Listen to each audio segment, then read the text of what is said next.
الحمد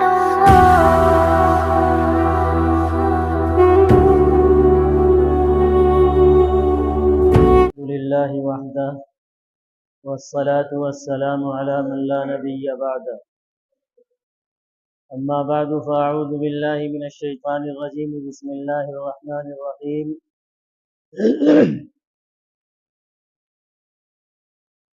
ويل للمطففين الذين إذا اكتالوا على الناس يستوفون وإذا كالوهم أو وزنوهم يخسرون ألا يظن أولئك أنهم مبعوثون ليوم عظيم يوم يقوم الناس لرب العالمين صدق الله العظيم.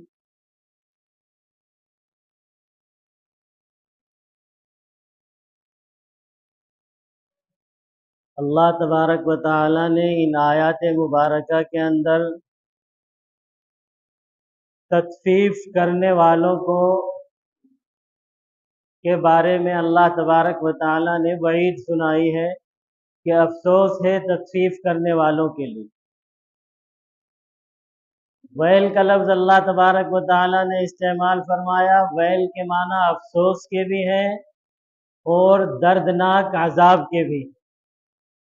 افسوس ہے ان لوگوں کے لیے جو تطفیف کرتے ہیں، اور اگر دردناک عذاب والا ترجمہ کیا جائے تو دردناک عذاب ہے ان لوگوں کے لیے جو تطفیف کرتے ہیں. اب یہ تطفیف کیا چیز ہے؟ الذین اذا اکتالوا علی الناس یستوفون واذا کالوہم او وزنوہم یخسرون، کہ جب تول کر کے ناپ کر کے کسی سے لینے کا وقت ہوتا ہے تو پورا پورا لیں گے، یعنی جب لینے کا معاملہ آتا ہے تو دملی چھوڑنے کے لیے تیار نہیں ہے. وَإِذَا كَالُوهُمْ أَوْ وَزَنُوهُمْ يُخْسِرُونَ، اور جب دینے کا معاملہ آتا ہے تو ڈنڈی مارتے ہیں. یہ ہے تطفیف. لینے کے لیے پورا پورا اور دینے کے لیے ڈنڈی مارنا، یہ ہے تطفیف. اللہ تبارک و تعالی فرماتے ہیں الا یظن اولئک انہم مبعوثون لیوم عظیم، کیا وہ یہ گمان کرتے ہیں کہ اللہ تبارک و تعالی کے سامنے ان کو دوبارہ زندہ کر کے کھڑا نہیں کیا جائے گا؟ جس دن سارے لوگ اللہ رب العالمین کے سامنے کھڑا ہوں گے، ایک عظیم دن کے اندر، کیا ان کو اللہ کے سامنے کھڑا نہیں ہونا ہے؟ پھر کیوں اس طریقے کا کام کرتے ہیں؟ اگر اللہ کے سامنے کھڑے ہونے کا احساس ہے تو پھر اس کی جرأت کیسے ہوتی ہے ڈنڈی مارنے کی؟ اچھا، یہ ڈنڈی مارنے کا جو معاملہ ہے نا، یہ صرف اور صرف وَإِذَا كَالُوهُمْ أَوْ وَزَنُوهُمْ يُخْسِرُونَ کا مطلب یہ نہیں صرف جب تول کر کے دے رہے ہیں اور ناپ کر کے. ہر معاملے کے اندر ہے، یہ ہر معاملے کے اندر ہے. یعنی جب بھی حق کی ادائیگی کا ٹائم آتا ہے تو اس میں ڈنڈی مارتے ہیں، اور جب حق وصول کرنے کا معاملہ آتا ہے تو اس میں پورا پورا لینے کی کوشش کرتے ہیں. یہ ہے تطفیف. صرف ناپنے اور تولنے کا معاملہ نہیں ہے، جہاں بھی حق دینے کی بات ہوتی ہے. ایک آدمی ملازم ہے، اپنے اوقات میں سے اگر ڈنڈی مارتا ہے تو وہ بھی تطفیف کر رہا ہے. اور اگر سرمایہ دار یہ سوچتا ہے کہ مزدور سے کام تو پورا لوں اور اس کی اجرت دینے میں ٹال مٹول کرتا ہے، یہ بھی تطفیف ہے. دیتا ہے پوری لیکن ٹال مٹول کرتا ہے، یہ بھی تطفیف ہے، یہ بھی ڈنڈی مارنا ہے. اس کی اللہ تبارک و تعالی نے سخت ترین وعید بیان فرمائی ہے، اور باقاعدہ ایک قوم کا واقعہ اللہ تبارک و تعالی نے قرآن مقدس کے اندر بیان فرمایا کہ ان پر عذاب دینے کا، عذاب ان کے اوپر جو اللہ تبارک و تعالی نے عذاب نازل فرمایا ہے، ایک وجہ تو ان کی شرک اور بت پرستی تھی، لیکن ان کے اندر جو صفت تھی ایک وہ بہت بری، وہ یہی تھی.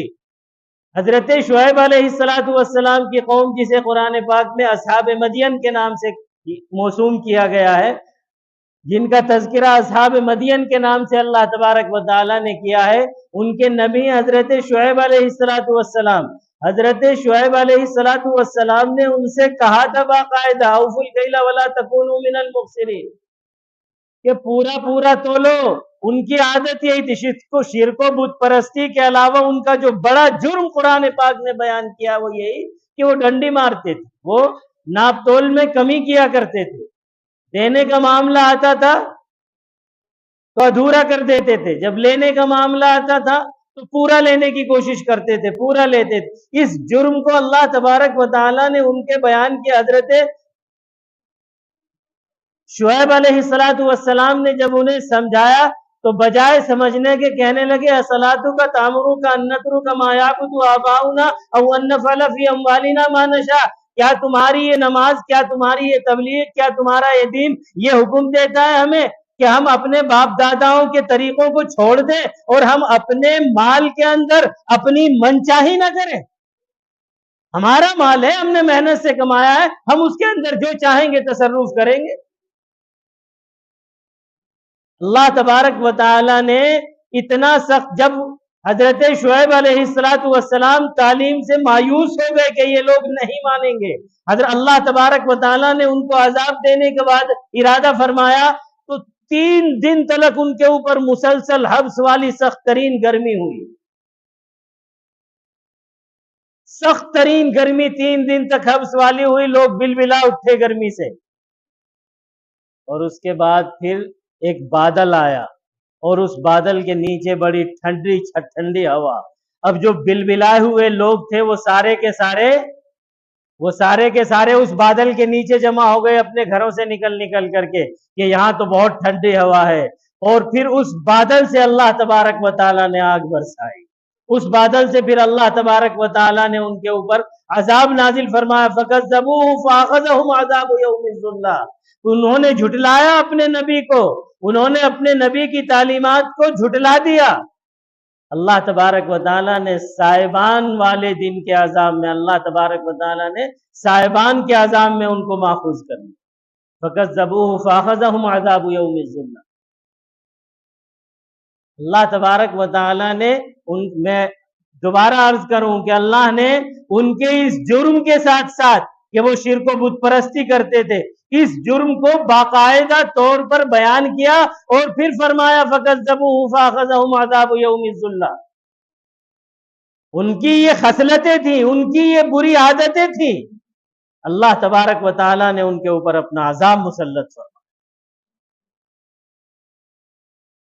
اور اگر غور سے دیکھا جائے نا, اس وقت میرا موضوع نہیں ہے لیکن ایک جملہ عرض کر دوں, اگر غور سے دیکھا جائے انبیاء علیہم التحیۃ والتسلیم کی قوموں نے جن قوموں کی عذاب کا ذکر آیا ہے اور ان کی کسی خاص برائی کا ذکر کیا گیا ہے, شرک و بت پرستی کے علاوہ ان کی کسی خاص برائی کو بھی اللہ تبارک و تعالیٰ نے بیان کیا ہے, تو وہ برائیاں اگر دیکھی جائیں تو مجموعی اعتبار سے ہمارے اندر موجود.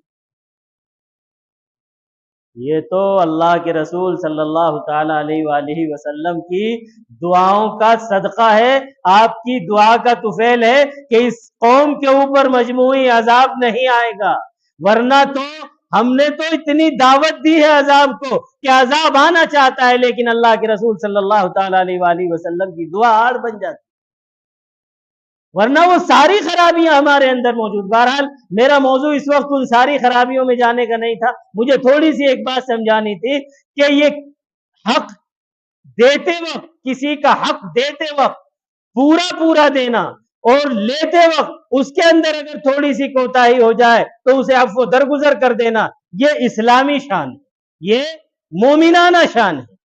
لیکن ہماری شان کون سی ہے؟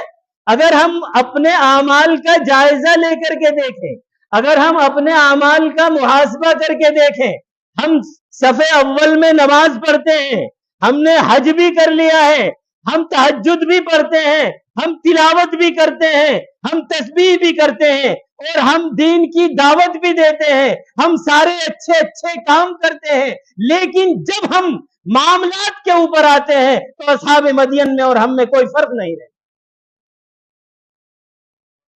بڑے دکھ کے ساتھ یہ بات کہنی پڑتی ہے, بڑے دکھ کے ساتھ یہ بات کہنی پڑتی ہے. ہمارے اسلاف نے جنہوں نے اس بات کو محسوس کیا کہ اللہ تبارک و تعالیٰ کا یہ کتنا بڑا انعام ہے ایمان کی دولت، اور اس ایمان کی دولت کی شان یہ ہے، اس کا تقاضا یہ ہے کہ ہم مومنانہ کام کریں۔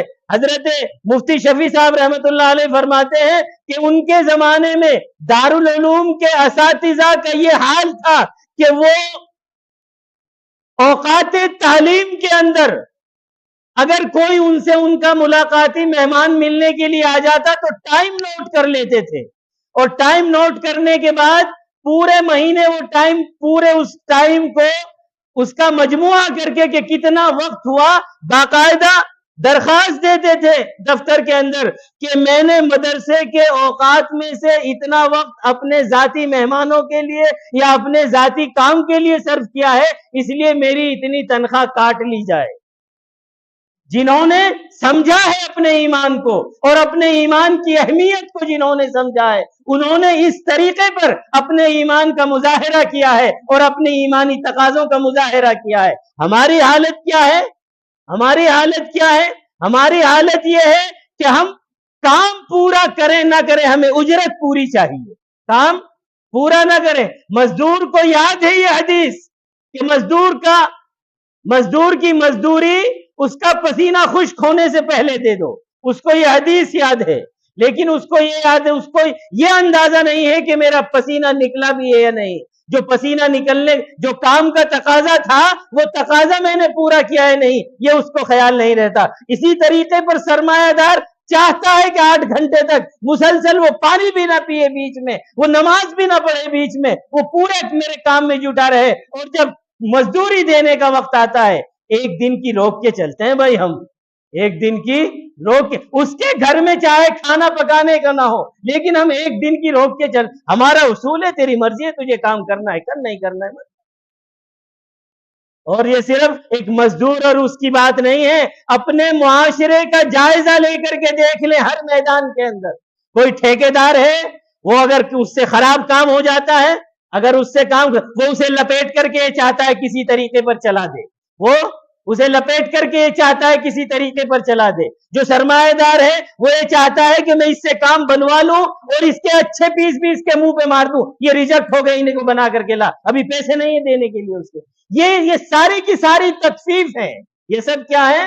تطفیف۔ حضور علیہ السلام بازار میں گئے، دیکھا گیہوں کا ڈھیر ہے، آپ علیہ السلام نے ہاتھ دے دیا اس کے اندر، گیہوں کے ڈھیر کے اندر، وہاں نمی محسوس ہوئی۔ حضور علیہ السلام نے پوچھا یہ کیا کر رکھا ہے تم نے؟ نیچے گندم جو گیہوں ہے وہ نیچے گیلا ہے اور اوپر تم نے خشک گیہوں ڈال رکھا ہے۔ یا رسول اللہ بارش میں بھیگ گیا تھا گیہوں۔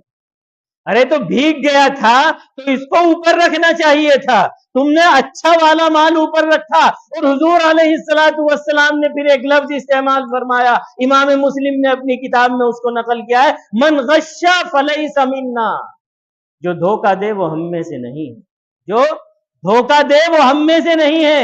حضور علیہ السلام نے سارے دھوکوں کا قلعہ کما کر دیا یہ کہہ کر کے جو دھوکہ دے وہ ہم میں سے نہیں ہے، من غش فلیس منا۔ اگر اس میں عیب تھا تو تمہیں بتانا چاہیے تھا، بھئی یہ گیہوں بھیگے ہوئے ہیں، اس کے اندر سوکھے بھی ہیں اور بھیگے ہوئے بھی ہیں، انہیں بھیگے ہوئے کو اوپر رکھ۔